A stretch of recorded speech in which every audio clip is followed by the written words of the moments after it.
John Cena. John Cena comes back true to form 3 months too soon and's already in the main event and pinning people 1, 2, 3. But let me tell you something. It's okay. Let's get down to business.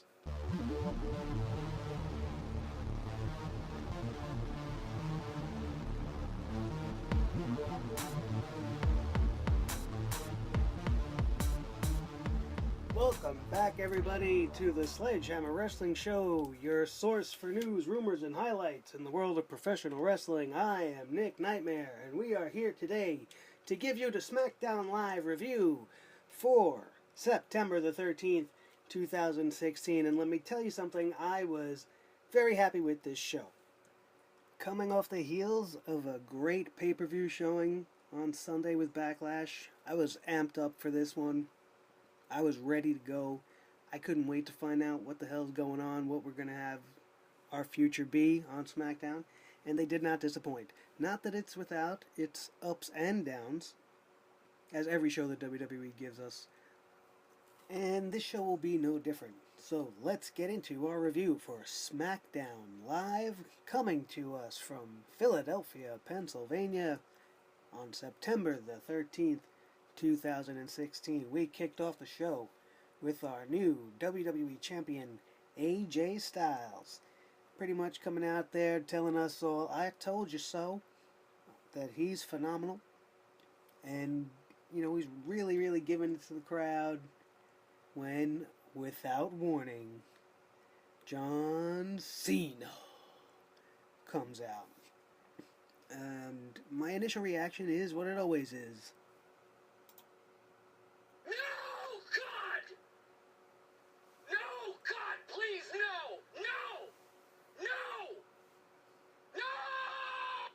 I think you guys get the picture. And as soon as he comes out, he says, in so many words, that he wants to tie Ric Flair's record for world title reigns. And immediately, I'm like, no. It's just, all kidding aside, you guys, John Cena does not deserve to tie this record. And Ric Flair can come out and say whatever he wants, and he can support it, he can get behind it, he can say John Cena's the man, he's the champ, he's this, he's that, blah, blah, blah. You know, Ric Flair can talk circles around anybody. And the fact of the matter is, he's a contracted employee. What's he gonna say? I want to know what Ric Flair from 15 years ago, in a little bit closer to his prime, would be saying about a guy like John Cena, because it certainly wouldn't be that he's the best. Ric Flair's been walking around saying for years that the greatest wrestler walking the planet is Shawn Michaels. And if not Shawn Michaels, it's Triple H. And now everybody's talking about AJ Styles being the best wrestler on the planet. And you are going to give this tying of the record, and even tying it is bad. Tying it's just as bad, because that should be Ric Flair's one thing that at least he has. Like how The Undertaker has, well, I had 21-1 at WrestleMania, that's his thing. 22-1 at WrestleMania. You know, Ric Flair's the greatest world champion there ever was. He's 300 times better in-ring skill-wise than Hulk Hogan can ever be on his best day. He was the greatest ever. And if you're going to give a guy like Cena this record in the record books, and tie this record, rather, with Ric Flair, you're putting him on par with these guys. And he's not. He's just not. And the fact that he's done it in half the time, it took Ric Flair almost 30 years to accumulate those 16 World Heavyweight Championship title runs. And John Cena's going to be doing it in 16 years, which means he has had the championship at least once a year for the last decade and a half, just by the law of averages.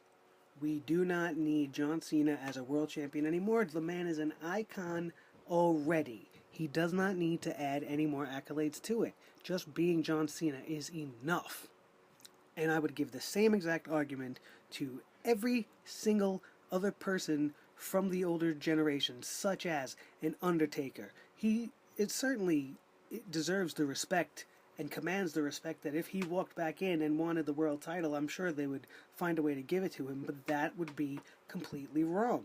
Not just because of his part-time status, but because of his where he is physically in his career.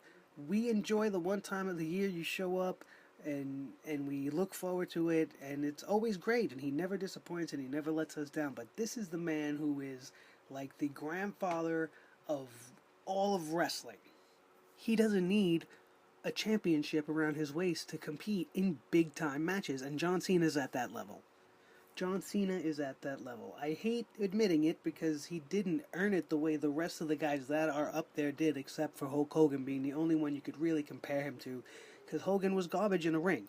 He did 3 moves and his little shtick at the end with his ears to the crowd and his flexing and his ripping of his shirt and the whole thing, and that's all he had for over a decade in the WWE. And even back then, Vince McMahon was smart enough to know, alright, it's time to wrap up this Hogan thing because it's run its course. How come that's not happening again here? Because the dollar signs are just too big. The times are too different. They made a lot of money in the 80s with Hogan, but the money that they're pulling in now is probably about 4 times the number they're pulling then. He's making millions upon millions pretty much off of this one guy. So he's going to keep him at the top as long as he's pulling in the cash. And that's not fair, because the cash cow is not always the bull that you need to be in the ring, and that is the case with John Cena. That's my only little rant about him. I probably shouldn't call it little. It went on a little longer than I anticipated, but I do get very revved up when I talk about things like this, and only because I almost know, I can see it, I can feel it, that the whole point of it is he's going to get his revenge on AJ Styles. He's going to tie Ric Flair's record, and it's going to be a dagger in my heart and poison from my eyes. I'm not looking forward to it. You can pretty much all but take that one to the bank. So AJ and Cena in the ring getting pretty hot and heated. Just as it reaches what looks to be the boiling point, Dean Ambrose joins the show, everybody, and comes down to interject his 2 cents. Cena tells Ambrose that he's pretty much gone soft, just as Stone Cold said on his podcast, and Ambrose looked like he was going to implode when Shane McMahon now decides to come out. And he does what the whole point of the segment is, which is to make the match, the tag team match, at the end of the night, and AJ needs to find a partner, and if he cannot find a partner, he and Daniel will choose a partner for him. Which brings us finally to our first matchup on SmackDown, which was a tag team match between the 2 rude men who shush. I'm talking about the Usos coming out there, putting that finger up, telling the crowd to shush throughout their entire entrance, which is starting to really make me laugh. Coming out there to defeat the Hype Bros, which everybody all of a sudden is calling the Hype Brothers, and it's getting annoying. JBL says it a lot. JBL says a lot of shit that we don't like, but he still holds a job at that announce table. I'm loving the heel Usos. I'm digging it. I really enjoyed the match. It was a little too quick, as matches are tending to be, because we have a lot to talk about, and wrestling is secondary on all shows in the World Wrestling Entertainment Company. And the Usos will go on to pick up the win in a very nasty, nasty way, finishing off Mojo Rawley with an Uso splash. Jimmy and Jay starting to get real nasty in the ring. Should make for some pretty good matches coming up with the American Alpha. Then we're finally treated to seeing Kurt Hawkins on camera. Who gives a shit? Oh my god. Boring. This was so stupid. He looked stupid. He was acting stupid. I'm not looking forward to his arrival. I didn't like Kurt Hawkins when he was around the first time. I'm not going to give a shit about him this time. The best thing you could have done would be to put him where he probably belongs, which is somehow with Zack Ryder, and you could even have Mojo in there. You could have had another little trio going on, at least on the SmackDown side. Maybe that could have got him over. Zack and him were the edgeheads back in the day, and Kurt Hawkins broke off since then, and just totally. I mean, he's had a few shots at it, but he's never clicked with me. He's not clicking with me now. I hope he drops the whole fact thing, because that was Tyson Kidd's thing, and it's too soon to be using something that was so fresh in everybody's mind, if you ask me. But he looked stupid. I'm not looking forward to it. I'm sure he's going to try to stand out, but God, give me a break. Nope. Nope, nope, nope. The Miz and his wife Maurice hit the ring and cut a pretty nice promo on Dolph Ziggler, only to be joined in the ring by the Zigman himself. He comes on out asking for another match with The Miz with no BS. He wants no Maurice outside. He wants no more shenanigans. He wants one more shot at the Intercontinental title. And normally I would tell you I'm done with this because I'm losing faith in Dolph. I'm not sure where this new character is. I don't know what his new gear is all about. And, you know, The Miz, we're always on and off with The Miz here at the SledgeHammer Wrestling Show. But after Backlash, after that match they pulled off, I'm okay with it.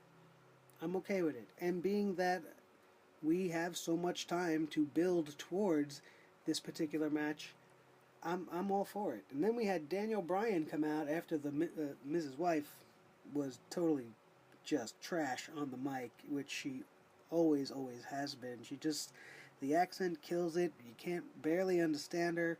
You'd think she'd pick up a whole lot more being around the Miz, who probably can't stop talking, and she hasn't picked it up, probably because she shuts him out, probably as well as some of the rest of us do.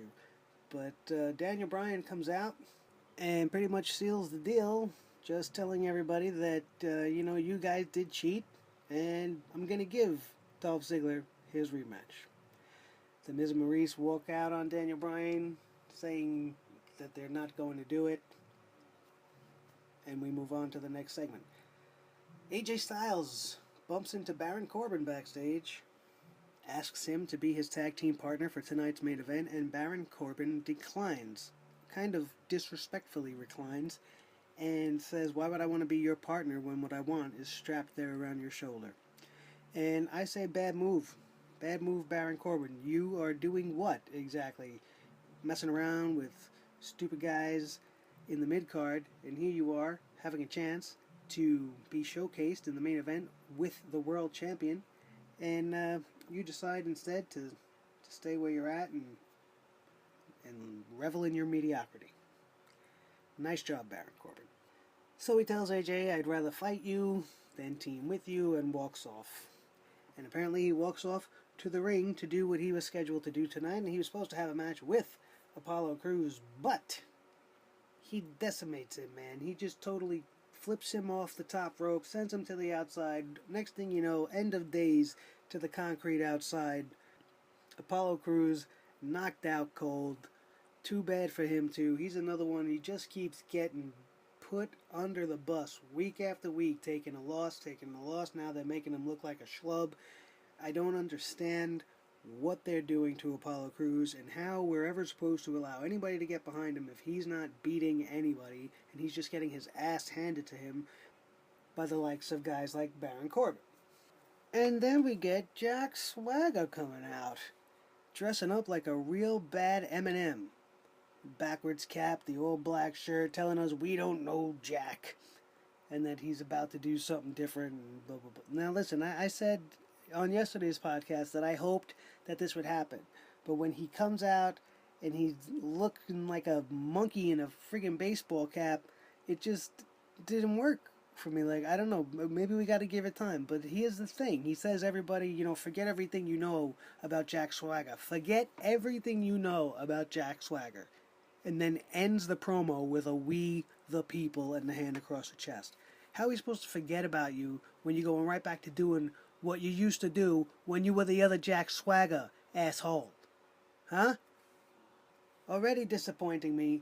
Another person I have high hopes for, a little bit of a reigniting of their career, but it's already kicking off to a bad start. I will have patience and see where it goes, because we don't really know what's underneath this new gimmick. But the debut of it, pretty much a flop. People didn't care. People just like to say we the people with Jack Swagger with their hands on their hearts. And that seems to be it, because once that's over or until that happens, nobody really cares. And thankfully, up next we had the one fall to a finish, fatal 5-way match for the number one contendership in the women's division. This match, again, was a great showing for the SmackDown women. It was pretty much the Backlash match minus Becky Lynch. And I'm not complaining about that, because it was a great match. This match was very good. All these girls looked tremendous. They were taking great shots. They were hitting each other hard. Naomi was fantastic. Nikki Bella was fantastic. And let me give props to Nikki Bella right now, because Nikki Bella is doing the exact opposite of what her jerk-off boyfriend is doing. And she's coming in here, and she is putting these girls over. She's allowing these girls to get the pin on her.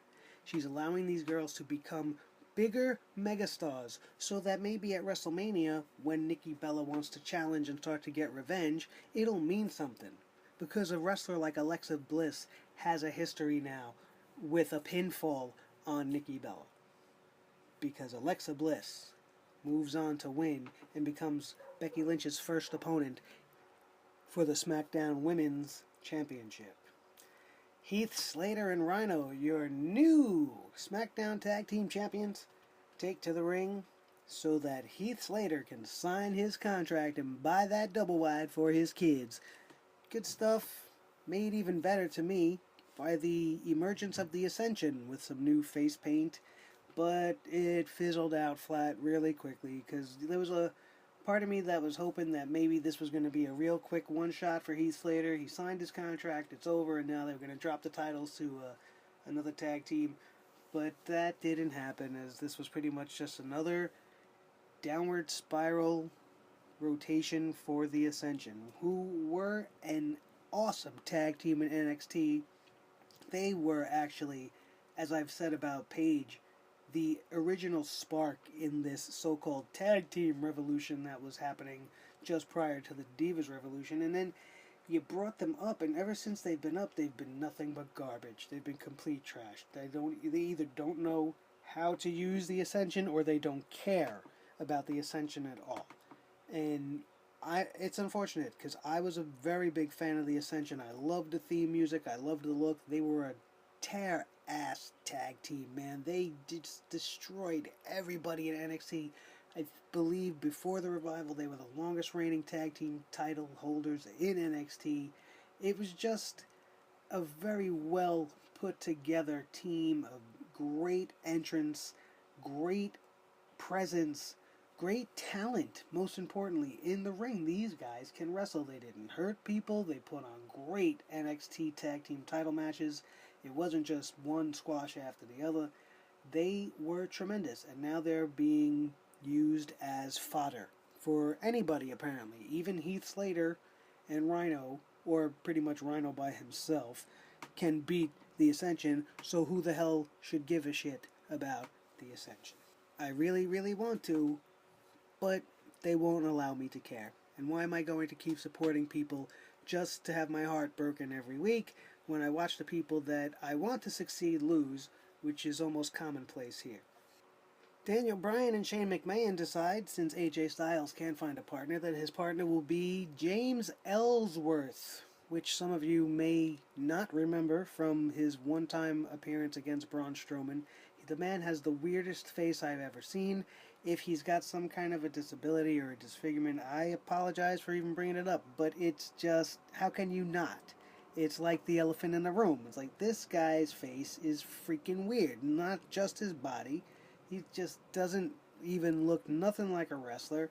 It's almost a joke to even have him around. I don't understand if they're making fun of him or having fun with him, if he's all for it, if he doesn't care. I hope he gets something out of it, because it seems that the crowd cares more about him than most of the guys on the SmackDown roster. He got a bigger pop than Jinder Mahal on Monday night. It was crazy. This guy actually's got the people behind him, and maybe it's because of that. Because he's a weird-looking nobody who can't possibly win. Your stereotypical underdog guy. we don't really kind of have now, because our underdogs are all still gladiator type monstrous beast men. There's no little tiny underdogs really in the main storylines or the big cards. Where's Kalisto been? There's my case in point. So this weird little goblin-looking dude is gonna be appointed AJ Styles' partner.